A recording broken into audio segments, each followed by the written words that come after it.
I'm a big music nerd, so I'm excited whenever I meet someone new or hear a type of music I've never heard before, and I like musicians that do it for the music, and that's what this is all about, so.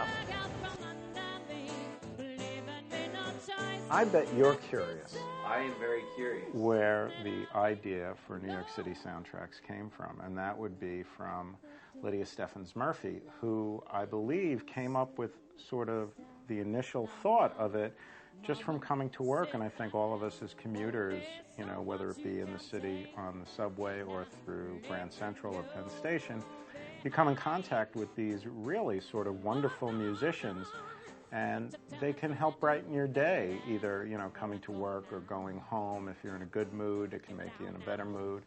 And I think she started seeing them, and they started to really have an effect on her, and I think she realized that we had to try to do something about it. And as MSG sort of, the channel expands to what we're doing and sort of going away from just sports and really celebrating New York and everything that's great about the city, we thought this was really a wonderful way to do it. We brought in a production company, East Pleasant, who had done things for us before. They did the New York Knicks Poetry Slam that we were really, really proud of. And they sort of come to things from sort of not the traditional angle. And we all got together and sort of brainstormed and came up with the current concept that we're extremely pleased with. It's awesome. How did you find everybody? That's what it was a really long process, and I got to give East Pleasant and especially David Kornfeld props. They scoured the 5 boroughs, well, actually 4.5. Staten Island, we're only going to get half. I wanted you for too long, I got recognized in my laundry room, which I think is weird and crazy. Some of the people that you meet on the street are fun characters. People like to, you know, wave to the camera, and we met some guy who was a personal trainer when we were in Coney Island, and he was like doing pull-ups on one of the street signs. I didn't. I have no upper arm strength, so. Okay. You look kind of buff, though. I do. No. Come on. Hardest thing about. What's the hardest day you've had? Let me ask you that. The hardest day, I would say, I think the open call. It was a really long day. It was a great day, but there were so many strange moments. See it happening, unfolding before your eyes. For 16 finalists, and we found 8 just by trudging around the subway, listening to people, talking to people, hearing their stories, hearing their music.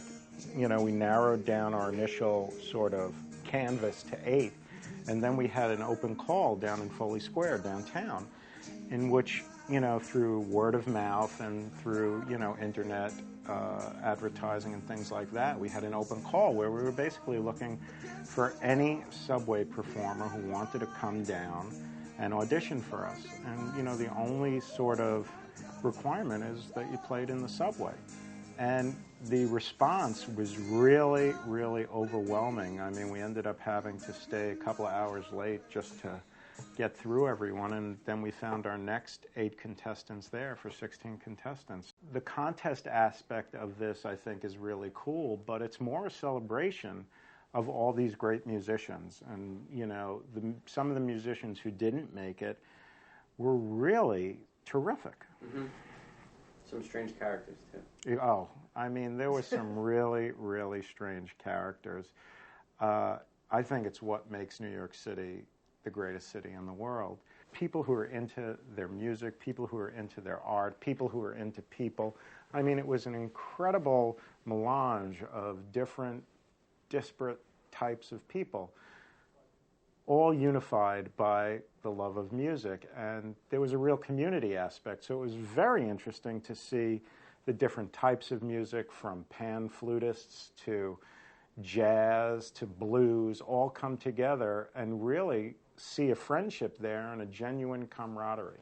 There is something, though, that's very unique about the subway musician, that is unique to New York, that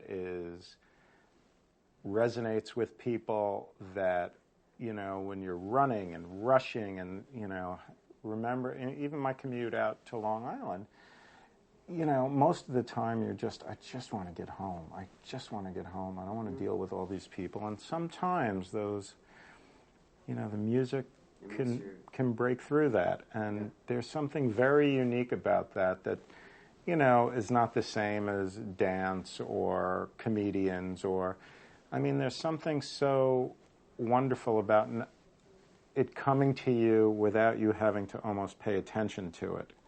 You know, it's sort of like a soundtrack to your life, which is really pretty cool. Sound tracks.